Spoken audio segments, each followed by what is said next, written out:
রক্তদান নিঃসন্দেহে এটি একটি মহৎ কাজ। ইসলামিক দৃষ্টিতেও রক্তদান করা এটি মানব সেবার একটি অংশ।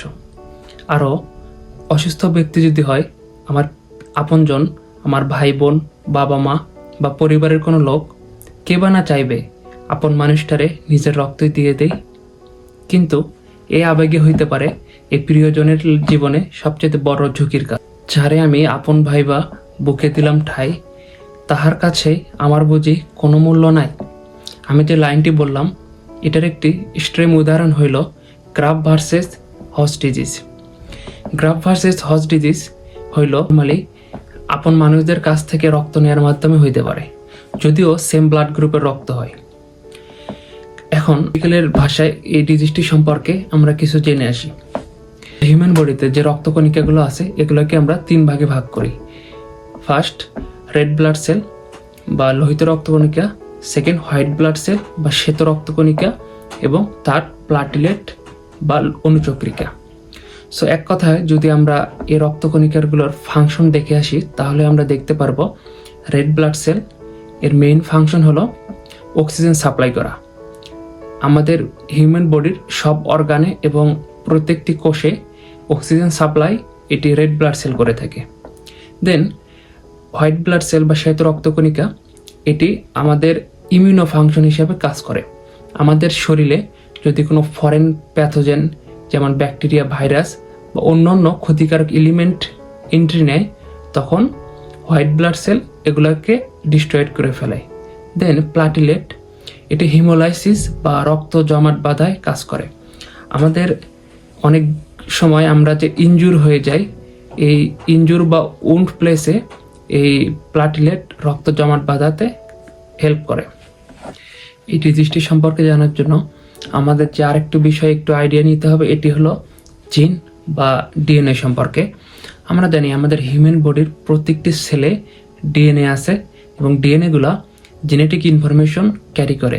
আমাদের বাবা মা বা পূর্বপুরুষদের তাদের সব জেনেটিক ইনফরমেশন ট্রান্সমিশনের যে মূল উদ্দেশ্য, এটি হলো রেড ব্লাড সেল ট্রান্সফার করা, হোয়াইট ব্লাড সেল বা প্লাটিলেট না।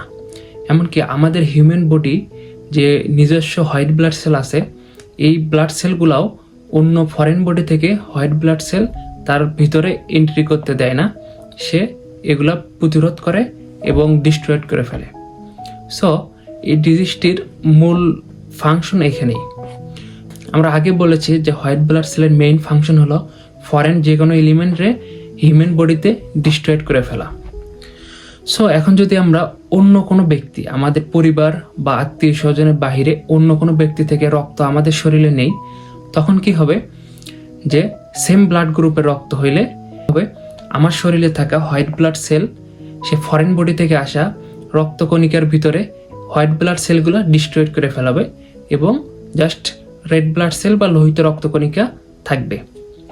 কিন্তু যখন আমার বাবা মা বা ভাই বোন বা ফ্যামিলি মেম্বারের কারো রক্ত আমি নেব, সেক্ষেত্রে আমার শরীরে থাকা হোয়াইট ব্লাড সেলগুলা এগুলো ডিটেক্ট করতে পারবে না যে এগুলো ফরেন বডি থেকে আসা হোয়াইট ব্লাড সেল। কেননা আগে বলেছিলাম যে তাদের জিন এবং আমার জিন কিছুটা মিল আছে।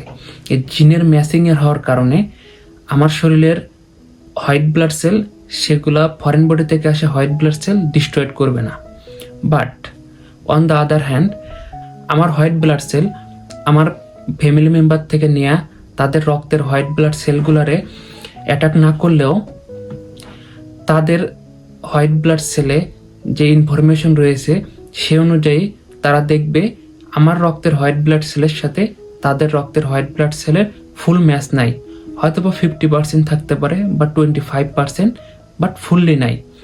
এই জন্য তাদের শরীরে থাকা হোয়াইট ব্লাড সেলগুলার জেনেটিক্যালি ফুল ম্যাচ না হওয়ার কারণে এই ফরেন বডি থেকে বা ডোনারের বডি থেকে আসা এই হোয়াইট ব্লাড সেলগুলো আমার শরীরের হোয়াইট ব্লাড সেলগুলো ধ্বংস করা শুরু করবে এবং অন্য অন্য অর্গানেও ইফেক্ট ফেলা শুরু করবে, যেমন লিভার, লাংস এবং কিডনির মতন গুরুত্বপূর্ণ অর্গান। সো ফাইনালি আমরা যে সামারি করতে পারি, এটি হলো আমাদের ফ্যামিলি মেম্বার থেকে রক্ত নেওয়া ফুললি অ্যাভয়েড করতে হবে। এমনকি আমাদের ক্লোজ রিলেটিভ যেমন খালা, মামা বা চাচা, তাদের কাছ থেকেও রক্ত না নেওয়া উত্তম। জানি না এই শর্ট ভিডিওতে আপনাদের এই ডিজিজটি সম্পর্কে কতটুকু আমি আইডিয়া দিতে পেরেছি, বাট এই ডিজিজটি সম্পর্কে আমি অন্য আরেকটি ভিডিওতে বিস্তারিত আলোচনা করেছি, চাইলে আপনারা দেখে আসতে পারেন, যার লিঙ্ক আমি নিচে দিয়ে দেব। সো এই পর্যন্তই আজ, আল্লাহ হাফেজ।